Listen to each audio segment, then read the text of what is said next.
Coming up next on The Voice of Alabama Politics, our guest today is Shaun McCutcheon. Also, the V-Team takes a look at the coup d'etat that failed at the Alabama Education Association. And is Mike Hubbard bribing the media?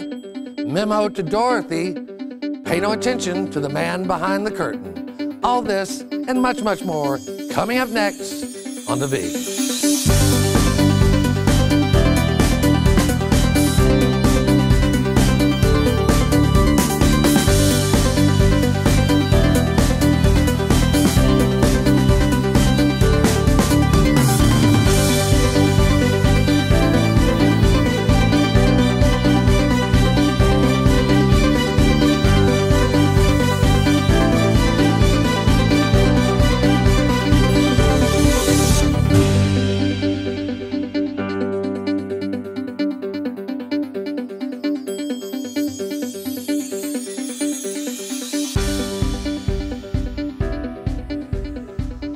Welcome to The Voice of Alabama Politics, where we tackle the tough issues so you have the hard facts.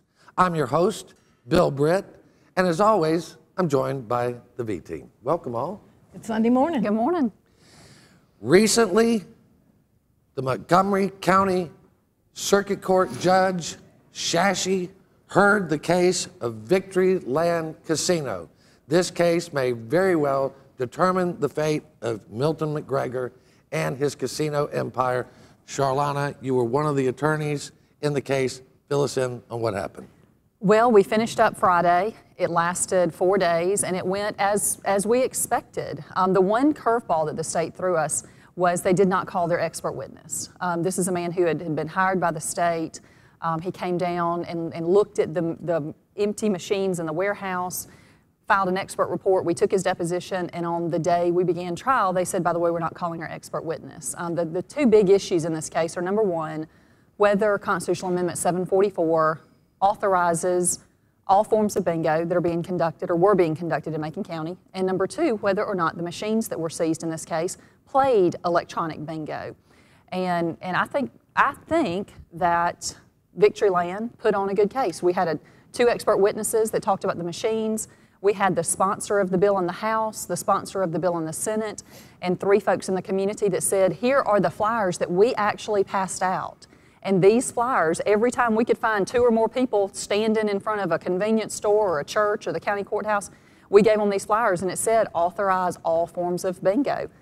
The expert witness had tested the machines that were in operation and said, these are playing electronic bingo. So I don't know how else VictoryLand could have proven its case. You were there at the trial some of the days. What was your impression, Barron? Well, my first impression, I wasn't there a lot, but I came by a couple of the afternoons and watched a few hours. My first impression was that the state paid $30,000 of taxpayer money for an expert witness that they later then decided not to call. We live in a big country, 300 plus million people. They couldn't find one person in the entire United States that was willing to walk into court with a straight face and say, these are not playing bingo. And that was my first impression. We did a story on their expert witness and on his background, and he just didn't have a background in it. Well, that was going to be my next question. Why did they not call their expert witness? Did they know that y'all would tear him apart? Sure. We had filed a motion to exclude him before the trial began because VictoryLand in Greene County, there's a related case over there, had hired the two top testing labs in the country to come in and test the games to verify and certify that they were electronic bingo games. This gentleman, when we asked him in deposition, do you have any employees? No. Where is your office? It's in the basement of my home. Well, what equipment do you have? Well, I have a desk, I have a chair, I have a telephone, I have a fax machine. Kind of a weak expert, right? Well, and my second impression was, the first impression was the lack of an expert. I mean, I think if you're proving a case, you should at least have one person be willing to come forward and say, that's not bingo. My second impression was, and you had two very smart lawyers for the state, John Kakelman and Sonny Reagan, both brilliant lawyers, very well trained, perfectly capable of trying a good case. It seemed to me while I was sitting there that they were mailing it in because they felt like, I think, that they had the Supreme Court on their side. No matter what happened at the trial court, the Supreme Court was going to bail them out. They didn't bother to go get an expert. They didn't bother to call witnesses that proved their case.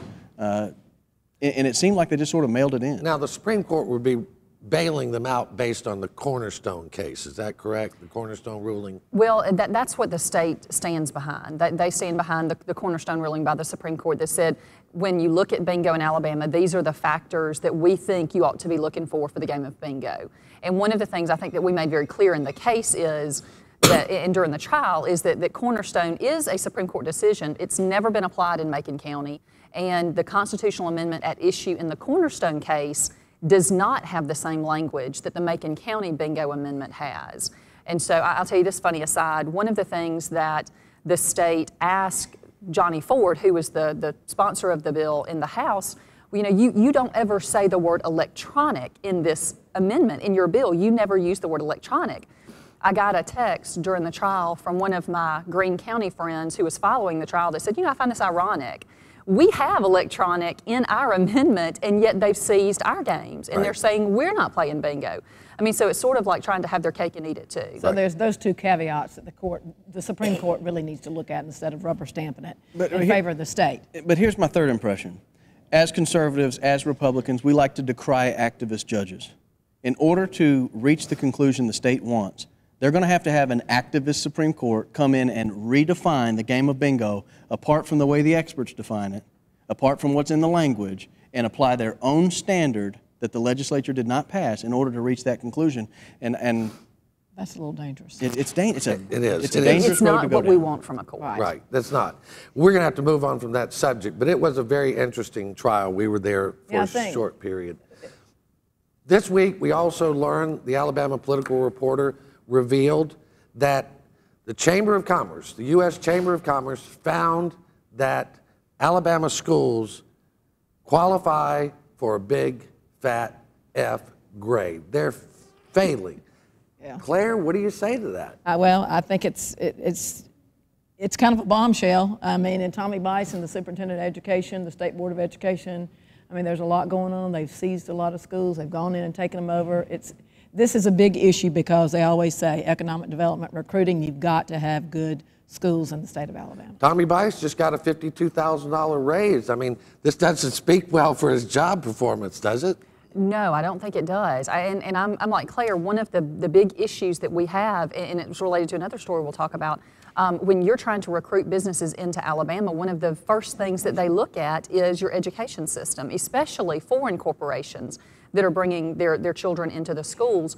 And if you don't have an education system that can meet their needs, then they're going to look at other states, neighboring states who could. And on top of that, one other thing that I think that has impacted our state education now is we've had this accountability bill, and there's been so many really good school systems, county and systems across the state that they have lost a tremendous amount of money. They've had to lay off, I believe, what was close to 800 teachers last year because of that. I'm not sure about that number, but I think that's somewhere in the ballpark. Sounds about right.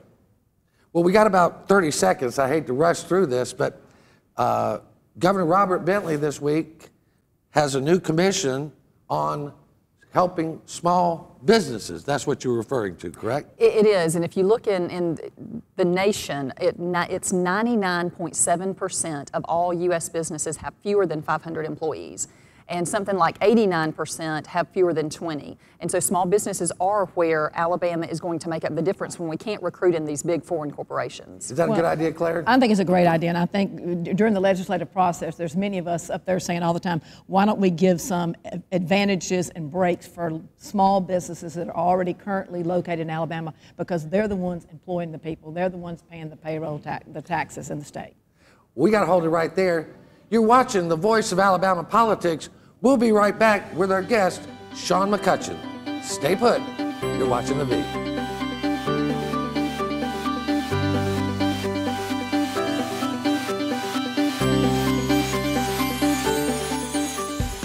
The V is sponsored by Spot On Strategies Group.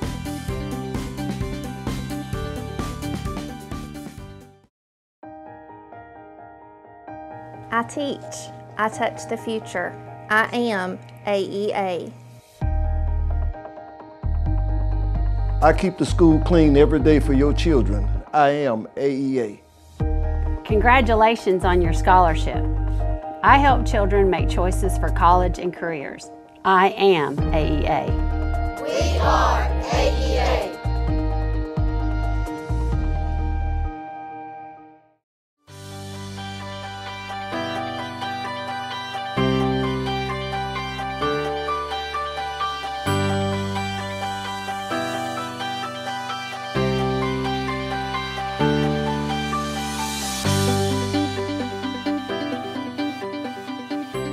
Welcome back to The V, the voice of Alabama politics. Our guest today is Shaun McCutcheon. Welcome, sir. Thank you. Glad to be here.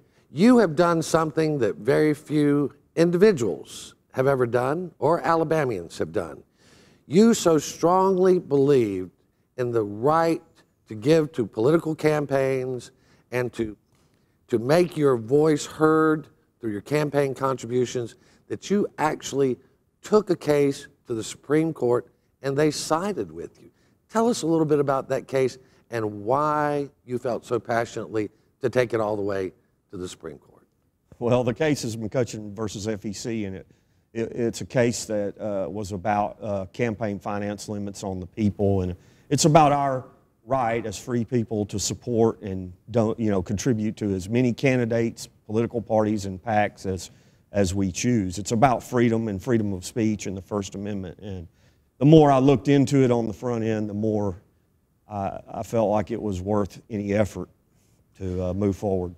A lot of people ideologically believe with you, but they didn't put their money and their time and their energy where their mouth was.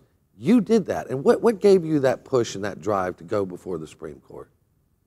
Well, probably where I am in my career and a lot of things, my background in engineering and the fact that I started a business young, so I had achieved a lot of business goals already, so I felt like I'm more at the end of my business career than the beginning, so even though I'm fairly young. But also I didn't come from a political family. I only got active in politics over the last 7 years. Now, I made some donations going back to a while back, but I didn't get active in politics until the last few years, and that was just because I felt a decline in a lot of my friends and family complaining about the what's out there and the trends and long-term things that have been going on for years and years. So I got active, didn't know a lot about politics, which probably helped because I didn't really put any weight on the risks and the negative things that result, which there are many. You didn't know what you needed to be afraid of. That's correct. I didn't understand the, they told me I might become First Amendment famous, which definitely happened, but it's just, it's hard to explain what the fame is and what and all the things that happen, and it seemed fine with me, and it still is. It was different than what I thought it was. So. Basically, the Supreme Court struck down 4 existing laws in this case, which is almost unprecedented. How is this good for the American people? How is this good for the voter and the citizen that wants to be involved in politics? Well, I think it's very good because it removes unnecessary government limits on the people, and I'll quote Chief Justice Roberts, and those who govern should be the last people to help decide who should govern. Again, this is about our most fundamental right as we, the people outside the government, the non-elected people, our right to, select our leaders and support the process. So I think it's wonderful. It's a step in the right direction of freedom, and it's about free speech and supporting candidates and challengers. And so there's numerous reasons. That's the nice thing about freedom. A lot of times you don't even understand all the great possibilities. There are those who would make the case that money and politics means corruption. You don't believe that? Free people is not corruption. Free people is freedom. Freedom is wonderful. So to me, that's the opposite of corruption. You wanted to unlimit how much you could give in a campaign cycle, is that correct? And to whom you could give it to? Well, again, it's not about the amount I can give to any single one candidate or PAC or committee or party. It's about the sums or total numbers. It was about 9 versus 10 federal candidates, or the number of candidates, PACs, or committees, because, again, it goes back to a corruption thing, and Chief Justice John Roberts basically said quid pro quo corruption is the only reason that government would have an interest in preventing your contributions as a free person. That's interesting. I mean, we have a lot of arbitrary laws like that, don't we? I mean, and especially with campaign finance. There's still many campaign finance laws, and this this case is one of many, and to me, most of the campaign finance laws are usually put in by incumbents who are trying to, restrict free speech, free political speech, and so the less campaign finance laws, the better. Alabama recently struck down the ban against unlimited corporate giving. How did you feel about that? Well, again, I think that's positive. Most states don't have any restrictions. Again, money in politics is a form of political activity and speech, and the majority of the money goes to media and advertising, and which is private companies performing most of it. So I think it's a positive thing. And my case was about private individual people donating to, federal campaigns in a transparent manner. So, but I still think there's a great argument for unlimited donations. What's next? Well, for me, I'm just going to continue to be a free speech advocate, and probably not any more lawsuits for me, but I think there's a sequence of cases that are coming down to simplify PAC donations and possibly base limits, the amount you can give to individual candidates. So I don't plan to be a part of those, but I think they're on the horizon. You've written a book about your experience, broken it down in layman's term. This is the book, Outsider Inside the Supreme Court.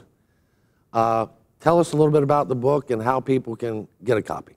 Well, so many people have asked me why and how you bring a case all the way to the Supreme Court, and it's a fascinating process. It really blew me away, the whole thing. So that's 9 chapters, 1 chapter on me and who I am, and then the rest is on the justices and the process and the media and the attorneys. There's obviously a lot of attorneys involved in this, and just exactly how we managed to bring a First Amendment case all the way to the U.S. Supreme Court. How can people get the book if they want it?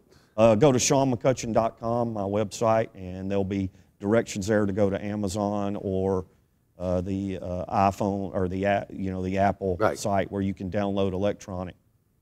Well, thank you for all you're doing for the nation and our state, and thank you for your service. Thank you for being on The V. You're very welcome. Thank you for having me. You've been watching The V with Shaun McCutcheon as our guest. We'll be right back with the V Team. Stay tuned.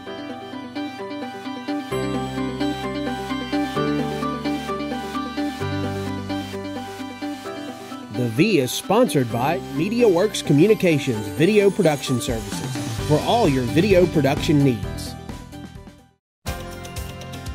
Welcome to Alabama's newest entertainment destination, Wind Creek, Wetumpka. The perfect escape for date night, a getaway with your friends, or a relaxing poolside cocktail. Whether it's a day trip to enjoy the best steak in Alabama or a romantic weekend, the finest Southern hospitality is just a short drive away. Wind Creek, Wetumpka. Find your winning moment.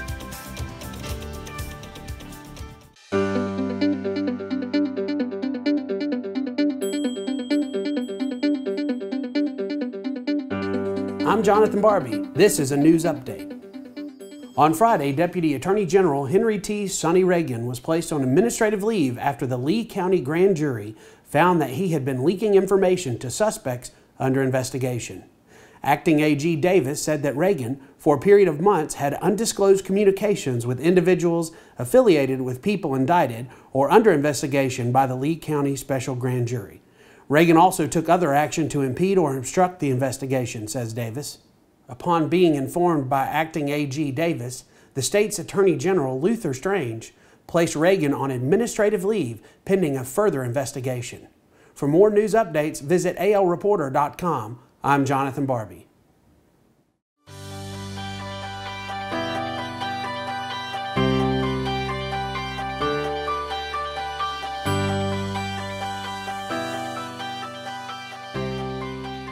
Welcome back to The V, the voice of Alabama politics. Jack, welcome to the set. Thank you, Bill. Appreciate it. Always Jack, good to have you here. It is. You look like you might be an Auburn fan. Well, not particularly, but didn't look this way in the catalog. Or I'd have never ordered it. Just kidding. Baron, you wanted to pick back up on something that we were talking about in the first segment, and that was about Alabama receiving a failing grade for its state education. You have some thoughts on that? Well, in the article, one of the things the Chamber of Commerce mentioned was that only 20% of our 8th graders are proficient in math. That means 80%, 4 out of 5 of our 8th graders are not proficient in math by the time they leave 8th grade. And I don't see how you have a trained workforce. I don't see how you can attract business and industry. I don't see how you can give your population confidence in your public education system when you only have 20% of 8th graders proficient in math by the time they leave 8th grade. And how is it they get passed? passed? Your superintendent that big of a raise when you have those kind of statistics. We're passing children out of the grade. And he's going around on some speaking tour all across Alabama. God knows what it costs to the taxpayers to promote our great education system. Well, he and one of the state school board members. And I called the governor's office recently, the press office, and when you're put on hold, they tell you all about the superintendent speaking tour around the state about how great education is. Well, you know, and years ago when I was working on something in the 2-year college system, and speaking of a math program that was for kind of really remedial for for middle school, we were selling this in the 2-year college system because when they graduate from high school and they go to the 2-year college system, they're doing remedial math that you would do in middle school. Well, That's what they're doing in Alabama. It's outrageous what's happening with our education. We spend a lot of money on education. We're not getting anything done. One of the things that's happened recently, there was a coup. We didn't get to talk about it much last week. A coup at the Alabama Education Association to oust the chief, Henry Mabry. The bullet didn't hit Mabry, did it? No, it appears he survived. And you know the old saying: if you shoot at the king, you better hit. Right. It appears Paul Hubbard may have shot at the king and missed. The vote apparently went in Henry Mabry's favor. He conducted the meeting at the end of a 4.5-hour closed session, and it'll be interesting to see what blowback there is. What's your take on that, Jack? I don't know. I feel like there are two different styles of management. Whenever a person leaves a job after many years, there are going to be changes. And some people who are old school, have been there a long time, aren't going to accept it or embrace it. And I think this is part of the deal, is that Henry Mabry is not Paul Hubbard.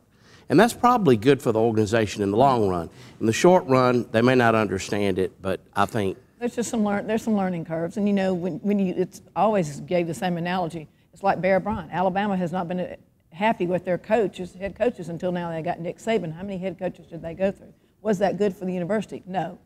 I think, thank goodness, Dr. Mabry survived, and I would echo what Jack says. But you know, you just have some disgruntled people.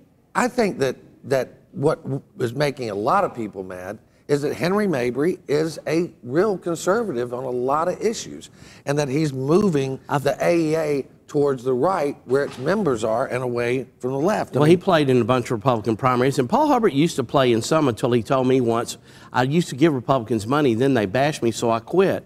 I think Henry realizes that you've got to be in the Republican playground if you want to be a player in state politics. Well, look, the atmosphere's changed statewide. They've got a PR nightmare right now, though. They really got to do something to repair this damage that was done by the leaks to the media. I mean, some of the media just came down on Henry Mabry and the AEA like bears. Well, I think there was some disgruntlement and some people that had been fired and previous employees, and that happens. That's not unusual in any organization, but they need to stop the hemorrhaging if they care about the organization. Well, you know, the trial lawyers made a transition from being considered liberal elitists to now they're big players in the Republican Party. Oh, sure. They used to be pariahs. You know, Barrett and I have talked about this a bunch. And they're now in every inner circle. Yeah. Well, times change, people change. If you're going to survive in this game, you need to go in there and play the game to win. I think that's what Mabry's doing. We'll see how that all works out. Politics is a very tough sport in Alabama. It's a blood sport, isn't it, Jack? Definitely. Yeah. Well, we were talking about, and we've been talking about that, and y'all are talking about that on your radio show. What's your radio show, and how can people tune into it? It's on 93.1 FM in Montgomery, every day between 9 and noon, Monday through Friday. You can get it on the TuneIn Radio app or newstalk931.com. It's a lot of fun. It's conversational radio. We We're not big bashers of anybody. We bring people on from the right and the left. We hear what everybody has to say. We have a wide range of callers. It's a lot of fun. It's a very entertaining show. It's a great show. Listen, we catch what's it. the viewer? I mean, the listenership. How many counties? Is it Tri-County or? Oh yeah, it goes basically from. I mean, if you're listening over the, you can listen online or on TuneIn Radio from anywhere. But if you're listening over the air, it's basically north of Clanton down to Greenville, and then from Auburn over to Selma. Well, we get it up in Etowah County on the internet. Susan was out in the garden the other day listening to it on her iPhone. Yeah, we encourage that. Well, it works nicely. Well, we've got a lot of radio hosts, and we've got a few print media and online media that are very favorable to Speaker Mike Hubbard. They take his side on every issue. They have not reported nearly the amount of things that we have reported on Hubbard's connection to possible criminal activity using his state office for personal gain. We have found recently that AL.com has received over almost $1 million in advertising for the state of Alabama. We found where Mark Montiel, who is a radio host here in Montgomery, received over $109,000 from the state last year and has just signed a new $64,000 contract to represent the veterinary board. And we have found where the radio stations hosted by Dale Jackson and Matt Murphy, both those stations are Cumulus, and they carry the Auburn Sports Network. What do you think, Claire? Do you think there could be some messing around? Yeah, do you think is this coincidental or is this by design? I would have to say it's clearly by design, because therefore, if you control the media, you own them, and you don't have any negative stories. They don't print much. They don't say much. They always take his side. What should we conclude from that, Jack? Well, in the case of Mark Montiel, you can tie his silence on Mike Hubbard directly to the time he signed a contract with the state. All of that bashing stopped right off the bat. August 12th, 2013, right? Yeah, he was very, very critical up until that point, and then the day he signed the contract, he went silent on Mike Hubbard and has really taken we're going to take a wait-and-see approach since then. I think it's borderline fraud, but that's... Well, here at the V, we take advertising from anybody if they want to send it. We encourage you to advertise with us. We've got the AEA, the Porch Creek Indians, and a few other people, and if y'all want to advertise, we want you. Absolutely. Because we're good capitalists here, right? That's right. Right. Well, we're going to talk good, bad, and indifferent. We're going to put the story out. We're going to just stick with the facts. Stick with the facts. Listen, you've been watching The V. You can catch us every day at alreporter.com and every Sunday on your ABC affiliate throughout the state. Happy Sunday, be careful, and come back next week.